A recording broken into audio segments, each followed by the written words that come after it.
All right, let's dive in. Today, we're cracking open the playbook of a master investor, Govind Parikh.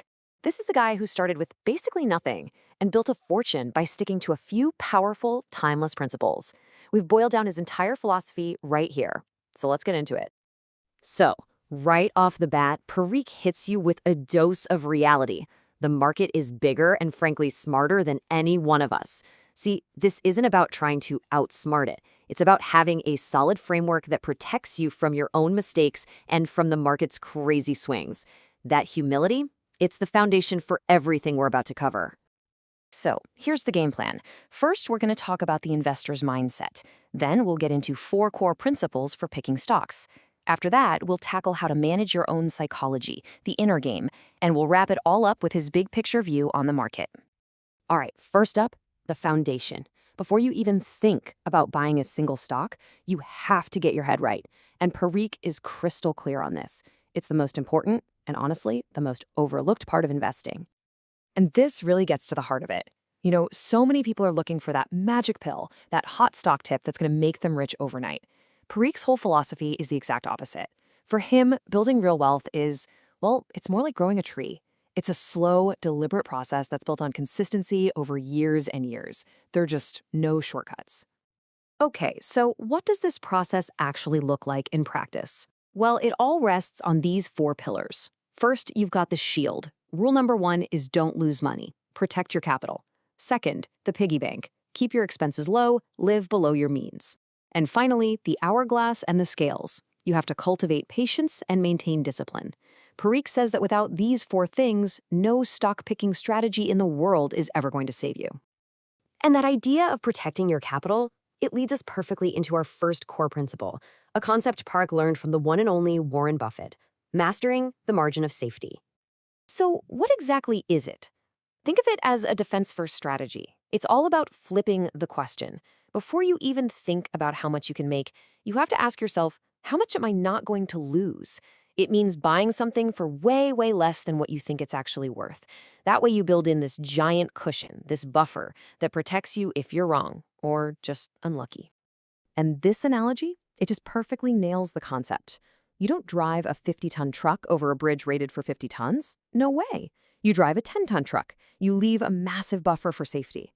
In investing, that means you don't buy a stock when it's trading at a fair price. You wait.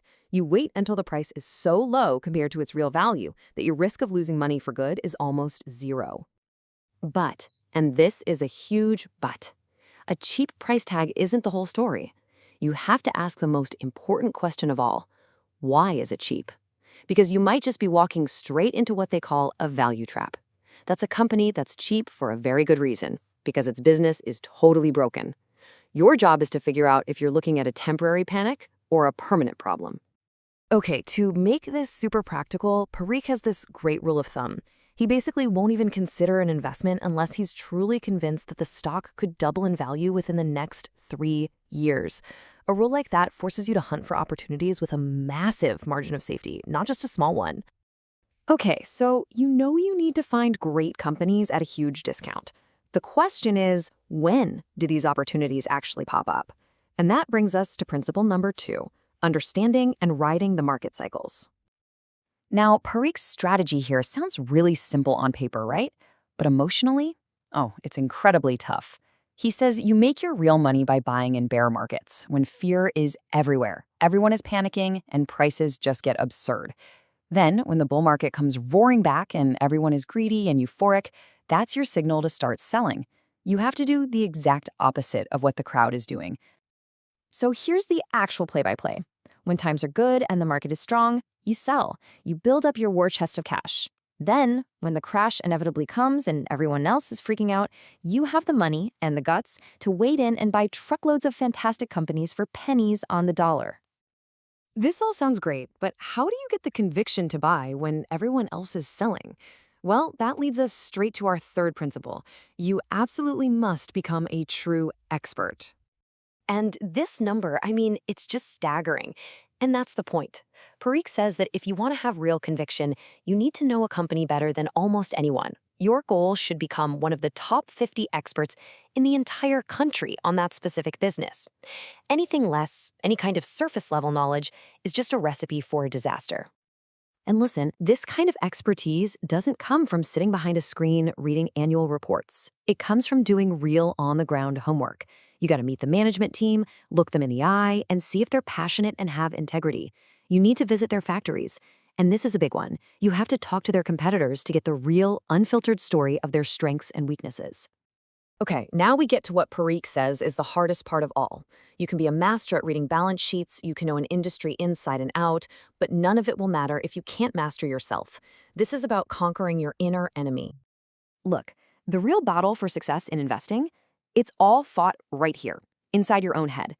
According to Parikh, you have two best friends, patience and discipline, and you have two mortal enemies, greed and ego. Greed is what makes you chase those hot stocks when they're already overpriced. And ego, well, ego is what prevents you from admitting you made a mistake and cutting your losses. And believe me, he's speaking from some pretty painful personal experience here. He talks about how his own ego has led to huge mistakes. He'd sell a stock, and then if the price kept going up, his ego would get bruised. Instead of admitting he might have been wrong, he'd double down, telling himself the whole world is fooled. It's just a powerful reminder that even the absolute best investors are still human. All right, so let's zoom out for the final piece of the puzzle. Where does Parikh see opportunities to apply all these principles over the next decade? He is incredibly optimistic about India's economic future. He uses a cricket term, saying the country is on a very good wicket, which basically means it's in a fantastic position to succeed. And when you look at why he's so optimistic, the reasons are pretty clear. You've got consistent high growth, a massive runway for development ahead, a huge advantage with a young and educated population, and even states that used to lag behind are now doing great. All of this, he believes, means a ton of foreign money is getting ready to pour into the country. So we'll leave you with this one last thought from Parikh. After a lifetime of building wealth, he comes back to this very fundamental question.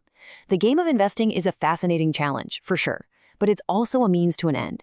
This question kind of forces us all to think about the ultimate purpose behind it. What is all this for anyway?